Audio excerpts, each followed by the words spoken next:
Mugome nyino cyali mulabi waffe ku program ya face to face lwali twabagamba lwali tuli mu studio nomu kumuyivu oba kubatwala yenjigiriza mu siyatu Uganda era nga atutemera temera ensonga tunyonyode butya IU agwini aketwega tako butawe yajja okubanti ebera mu gwanga lino era nga olwo munnange Simon Christmas kangatera okubanga mbuuza nti biki byenyumiriza mu government ya feno lwalero katwalero mazo okufuna era nga mukulu wandaze bulungi nti government ya feno eriko yakkiriza nebetange twa initiative yatekebwawo ebe yasakibwa president wa fe omugenzi Idi Amin Dada kubanga yawanika omukono nga bavuziza bana basoloka nga taking up university ey'obusilamu ku lukalu lwa Africa nagisakira entebeje Uganda government zoneza ezajjao zabiranga ensonga tezitedde mu manyi kubanti eberawo ne kunembe guno gwa president Kaguta Museveni nabanga ya taking up nalagira era nabiranga atekawo embera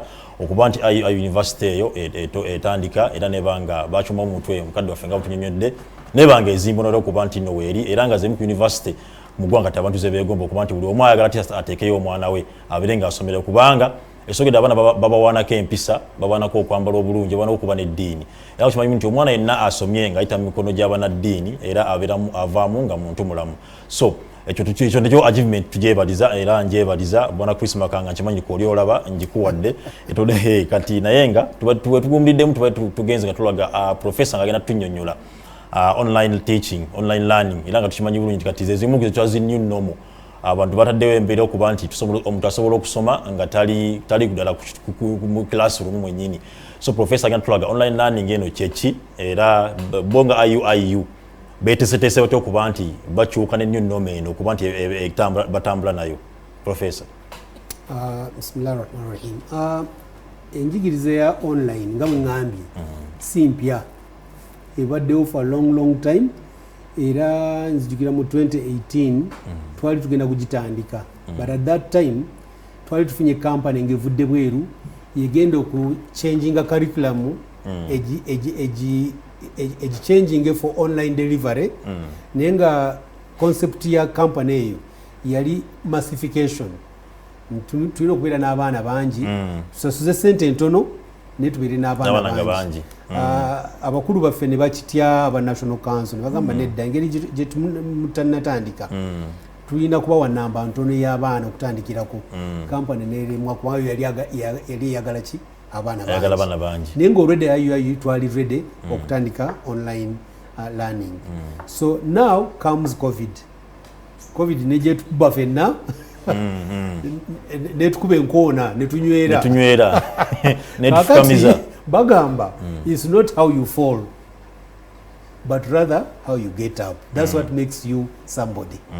So now we decided since covid etukubye ekigo tulina okukola ki okubako kyetukola government negamba how about online learning. Can't you actually teach these students nga bali bweru nga bali makaga so that you don't worry about the disease coming to hit them when they are congregated nga bona bajudde mugondi mu dorms ne mu class. So National Council yatuwa guidelines negamba twagala tumanye oba muina capacity muina infrastructure ayu tujirina.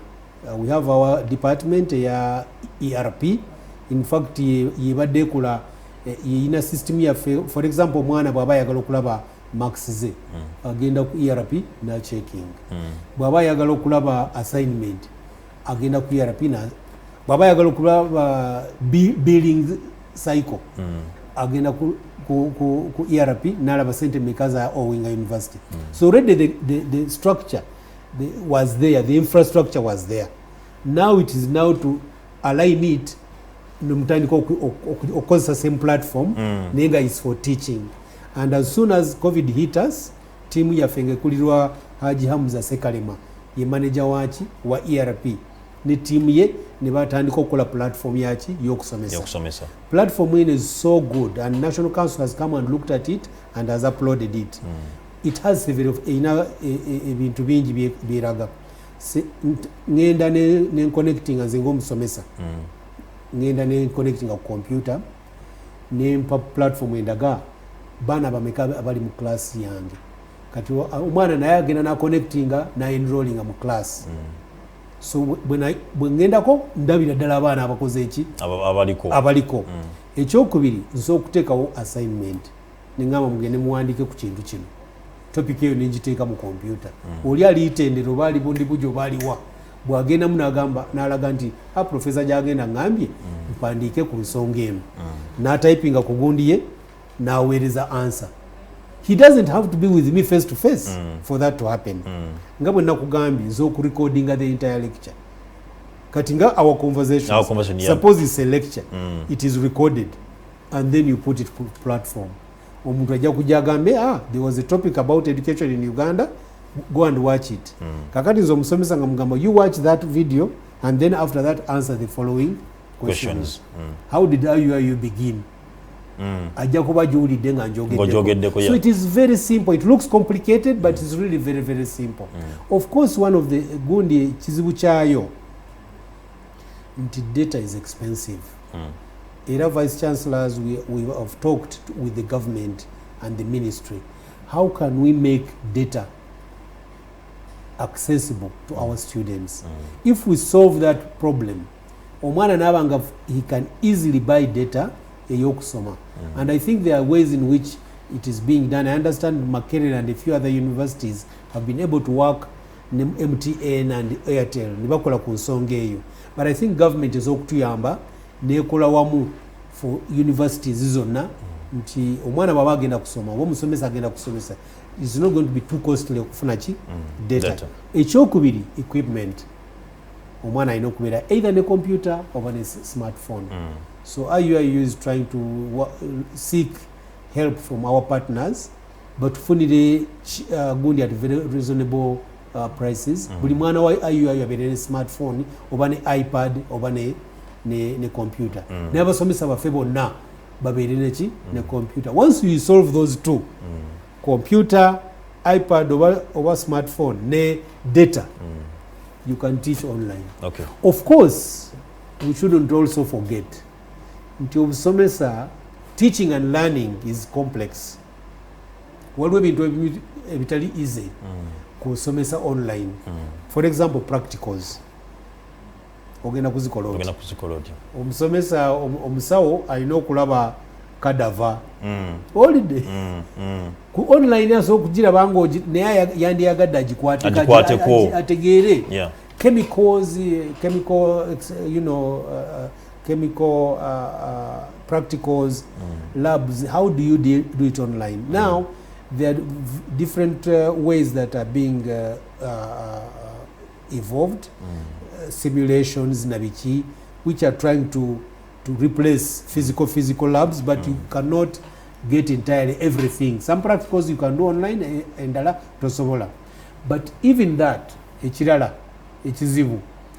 Some teaching and learning sometimes requires ngo olaba omwana body language, attitudes. Kati nga for government IUIU esanyesira kumpisa kakati omwana gwe sirabye namusomesa ati empisa ogenda musaamu oti ekyo holiday. Some of this is mentoring, is forming relationships.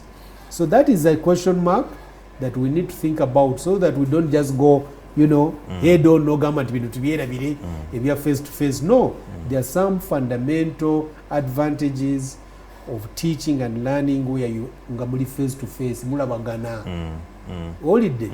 So I think the best is a hybrid system nga mukoza online ne face to face, so that you have that mentoring part, the practicals, one alaba how to do practicals. So I think going in the future, that's how we need to merge those two. Ekirala kyetuyize mu COVID nga IUIU tulina Islamic Development Bank loan and grant which we want to thank the government again for having guaranteed that loan. Okay. Twayogedde ku government help. IUIU has been helped a lot by the government. Okay. But we're 218 acres. Omanyi twatandikira Nkoma secondary school land. Neighbor government ya President Museveni yatuwa 218 acres. Nga zeetoolodde ki campus Yembali. We really want to thank the government. Nebatuetaka Kampala Road. You see King Fahd Plaza. It again is the government that gave us that endowment. And then we also want to thank the Kingdom of Saudi Arabia, which built that endowment for us. Okay. And we get some resources from it every year. Government ya Komao, they do another 7.5 acres in Zambia. So we really want to thank that the government has not just, it wasn't just talk, but rather they have been there with us. And the idea is simple. University training human resources. Human resources is zigendo kuzimbe gwanga. So whether you are a Christian university or Islamic university, we need to support each other. Yeah. After all, these are all our children. So that is the concept that I want to mention. Now, IDB, Islamic Development Bank loan, the grant. One of the components is a grant is for the University of Technology Malaysia was designated nga igenda okukola master plan ya main campus. Tuwadele tuina master plan nga tuzimba uncoordinatedly. Master plan ekuyamba n'ogamba nti wano yettaka lyange njagala planning how I'm going to develop this. Yes. Master plan. We signed that before we signed in July. Aba UTM bekengera nibagamba COVID eze tetusobola kujja mu Uganda. How are we going to be able to accomplish this project? Nitugamba nedda. Rector was in that meeting. Nagamba nedda. I think we can do things. This is 21st century. We can do Zoom meetings. Even the .com era. We can do Zoom meetings. Nimutubulya kyemwagala eno. Oba mwagala topographic map netugibawa. Oba mwagala Uganda's 2040 vision tujja kugibawa. Oba mwagala our vision statement and act tujja kubibawa. Let us work together. Aba UTM ne bakkiriza katuwe njogerera. They decided that it is going to be a research collaboration project between UTM and IUIU. Technical staff about IUIU nga begasene our big brothers aba UTM fe tugenda okukola tutandise okukola master plan since July. Right now we have produced an inception report. Inception report yekuwa framework. Master plan egenda kufaanana etya. That inception report yamaliziddwa kati tuli kuyita kufuna feedback. Last week twafuna internal feedback from students, from Senate, from workers. Okay. Ne batunulya inception report nabo ne bateekamu ideas zaabwe. Ne tumeetinga ne our council committees. University council yefuga university. Eriko government representatives. Then by forming a committees, academic committee. Academic committee ekulirwa Professor Ebiki Kasozi. Okay. Eriko ne Professor Kakumba we Makerere. Eriko Professor Kajimu we Makerere. Eriko Ajimu Muzamiri Mkwatampola ye representative wa ministry. These are our bosses. On behalf of the University Council, they look after our academic affairs. Juzi twabatwalidde inception report. Nabo ne bateekamu input work. This week we are meeting audit committee. Naye tuweeki ideas. To meeting estates committee. Naye tuweeki ideas on this inception report. Then next week we shall be meeting the one headed by our elder father, the Honorable Keke yakulire ya appointments. Nayo tujibatwalire bagitunuleko master plan inception report but we ideas. Then we send them to Malaysia. So COVID does not prevent you from doing stuff. It is only your attitude or government. Things can happen. How can we do it without compromising quality? So I think the world of post-COVID requires us to sit, use our brains, and forge a way forward for our children and our nation. If we sit back and bury our heads in the sand, COVID, we don't know where it is going, when it is ending. even the speaker told us that we have to learn to live with it. We have to learn to live with it, but not just to learn not to learn to live with it, to learn to thrive with it. To thrive with it. How can you marshal the opportunities that have come with COVID? I was locked up somewhere during COVID. I took time to write. Lwenabadde wano nga ndi so busy I couldn't write. I was able to finish a chapter. So I thank COVID for that. Aono professor we tubadde ku nsonga ya utaze bulungi online learning era tulaga ne mwafunye obulungi bwavudde mu online nga mukozesa Zoom nebanga program zitambula mu maaso. Nenga tuze wali mabega twogedde ku nsonga ya data. Era nga tulaga bulungi nti government eri mu kuba nti mukola mwozeganya kubanga n'okuba nti abayizi balina okuwandika gye tuseezo tugenda okubanga tukola tukubakozesa abazadde bangi bafuna obuzibu era nga online teaching eno tubali tujagala tubadde wano eno tulina primary school ne secondary school abaana bagenda kusomera ku ma TV naye ng'olaba omuzadde agamba nti sina na sente za start times sina sente TV bagisala kodda so ebintu ebyo online teaching eno yes tugisanyukira era nga bwezze nga mpya abaana bonga abaana the students now genjogerako how they embracing it kubanga nalabako era nga olaba bagamba ate olunsi tukola ebibuuzo ate max nezibula ate simanya bikoze ebintu ng'ebyo so nga institution is our guru abaana bitwala baje embracing abatya okutwalira wamu abaana bali far ahead of us okujja konti olusi babeera anxious too much Nenga, when it comes to COVID, they have more, they are better prepared than us. Who were born before computer. The BC ground.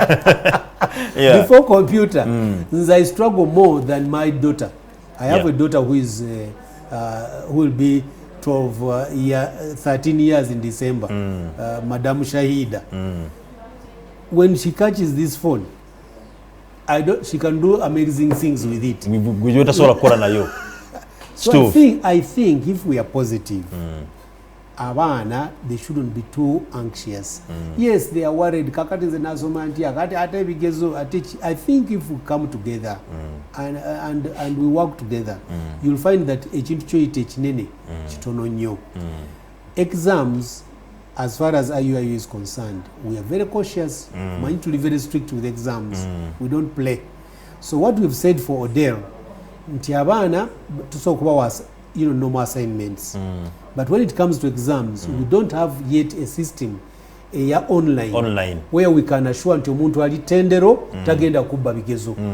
So what we have decided, exams zijja kulinda abaana bakomewo bajje bazikole face to face. So you take that worry off your shoulder. Bw'omwana jangu osome.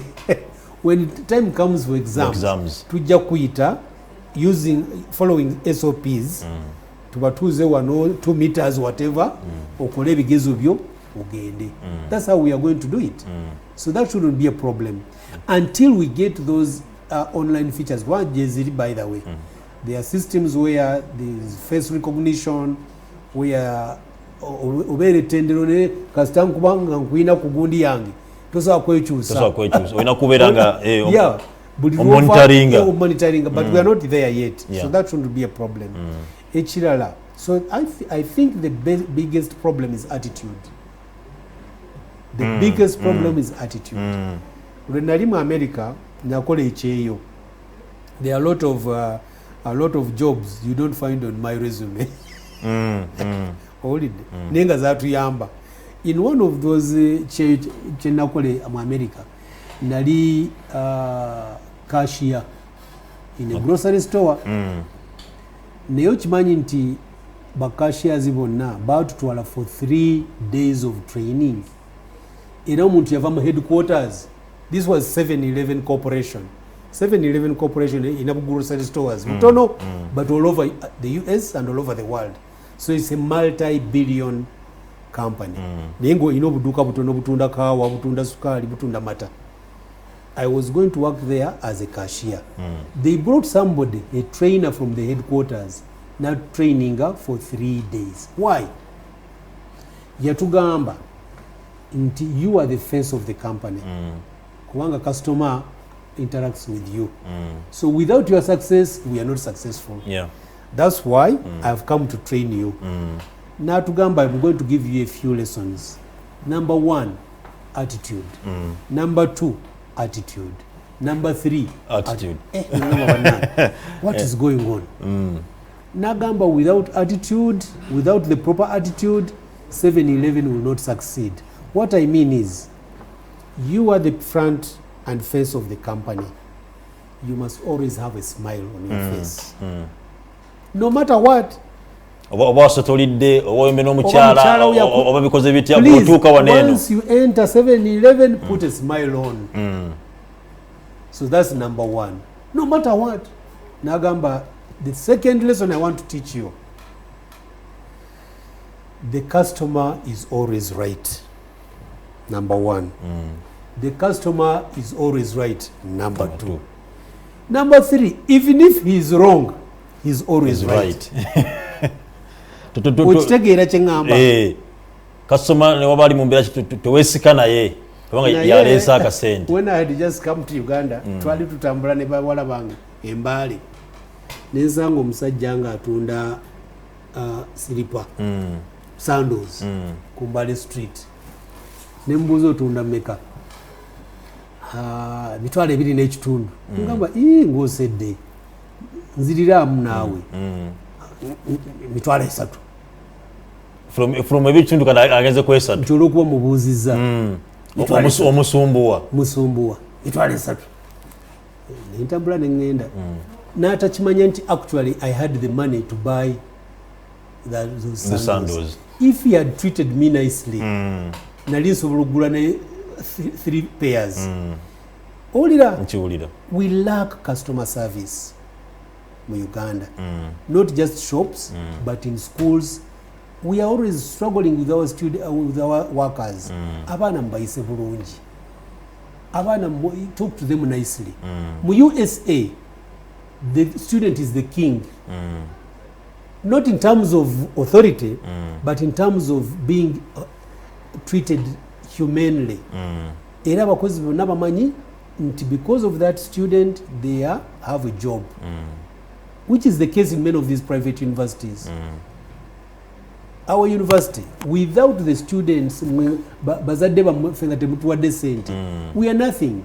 Therefore, we must treat you with respect, we must treat you with kindness, we must understand your problems. And that's what IUIU does. For example, fees policy. We ideally treat a center at the very beginning of the term, because this is the way we can make sure that we do things. But we understand our community is poor. So what we said, musoke mulete yo zino bweziti. Hold it. Mulete yo 60%. In 6 weeks. Tukwa 6 weeks. 6 weeks. Naye walala bakugamba zero balance. Secondary school mwana tayingiranga. Batugamba zero balance. Zero balance yaffe ejja ku later on mu bigezo. Towards the very end. Of course, that's a difficult situation for us. But we have discovered that our community is struggling. So banange mutusasire mutuyambe. We understand your issues. Now you also support us. But tukugamba nti sawe tuze nawe later. You bring the money, we work together. Yeah, kirungi nnyo ekyo Professor tulaze bulungi nti the way to go right now, what the new normal is, tulina okugenda online. So nabalanga akubiriza fenna bakyali mu masomero bakyali abayizi nti to embrace tubene positive attitude. Tubene ndowooza ennungi eri embeera gye baleese eya e-learning. Ayiranga tubene nga tugyetegekerera kubanga tugenda kubanga tusomera ku mutima. Tubene kubanga nga tuteekamu endowooza endala ezokuba nti notunulira ebizibu geno givano tonaba kubanga ogigezesaako kubanga kyekiriwo ekirina okubanga kitambula. Professor, nga tuva ku nsonga y'okuba nti tugenda online na biki byonna ebigenda okupanga bijijjiramu batumanyera nga otulaze nti waliwo enteekateeka gye mutaddewo ng'abakulira institutions mubogeraganya ne government okuba nti eyamba okuba nti esala ku ddala kuba ekyo mujja kuba muyambye abayizi bangi ajja okuba nga bafuna mu mbeera eyo. Professor, otambuddekamu ng'ag'enjawulo obaddeko mu Buwarabu obaddeko mu America obaddeko wa era ebiseera ebisinga obaddeyo nga era oli ku nsonga z'okusoma osobola tulagamu ensoma gy'otambuddeko ne gy'obadde nala mu states ngeeyo kubanga abantu wano tukuza nnyo states mu Uganda as you see America bwogeraganya ebikusoma kwa America ebyensoma byayo n'ebyaffe waneeno biri bitya any situation, any country, it has the good, the bad, and the ugly. Tewali nsi oba tewali muntu nga mubibu talina ki kalungi nga mubibu paka wanga mulungi bulungi paka. So we have to be measured in our comparisons. Ate n'ekirala, it is not fair to compare America ne Uganda. So having given those limitations of my analysis, I can now say nti America bano they have a philosophy. You first have to have a philosophy of education, which I think maybe we've not done a good job here. I don't know. Sure. I think so kubanga education mu Uganda yaletebwa ba colonialists. They had a philosophy. Hold it. Ate philosophy tebagikubuulira. Baatu wakinga tebakyanjudde kukimalayo. Tebakubuulira philosophy. Bo bajja ne bagamba tusandiza amasomero cucu. Bw'otegendereza osobola okuba ng'olya ku agenda yaabwe.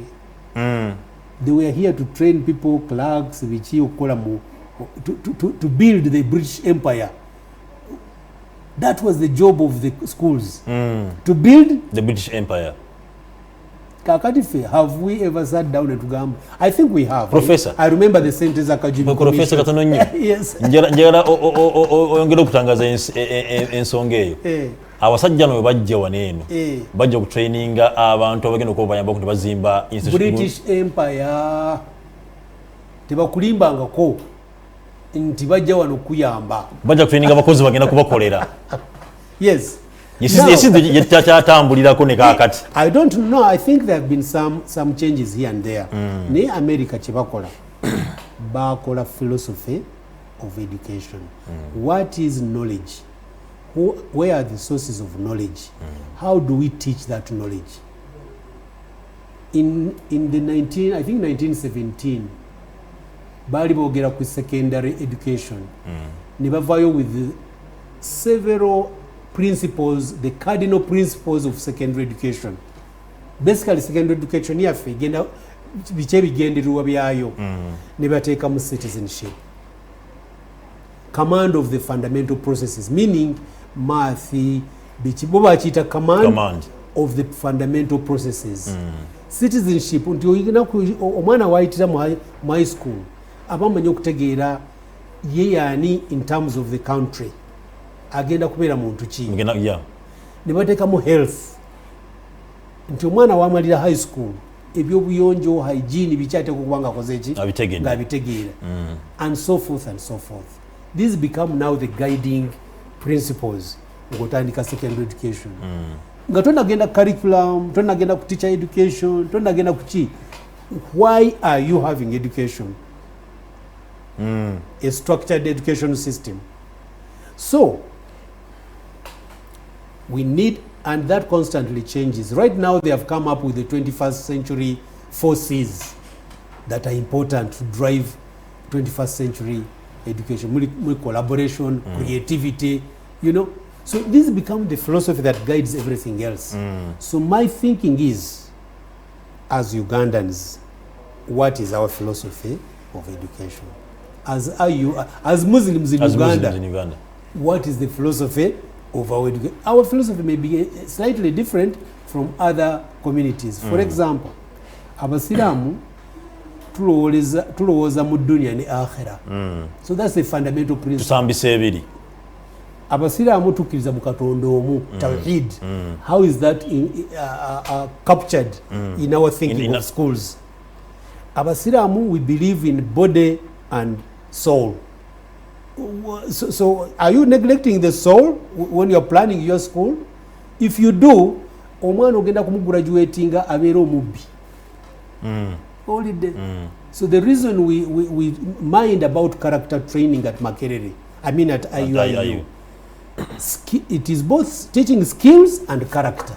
Because without those two, ujja kuleeta omufeere nga mugezi nnyo mugezi nnyo your exams he gets first class. If you don't try and also work on his soul, akufuukira ekitalo. Abazungu balina Frankenstein. I don't know if you have seen that character. The bagenda ne bamufumba mu kyuma n'abafuukira ekirala. Kati nawe osobola okufumba omwana n'agraduating n'akufuukira ekirala. N'olwekyo body and soul, here and hereafter, those are our principles as Muslims. You know, mind and heart, if you infuse them in your educational system, then omwana aba amanyi chemistry, aba amanyi okubeera doctor, naye nga tagenda kugaana kuzaaza mukyala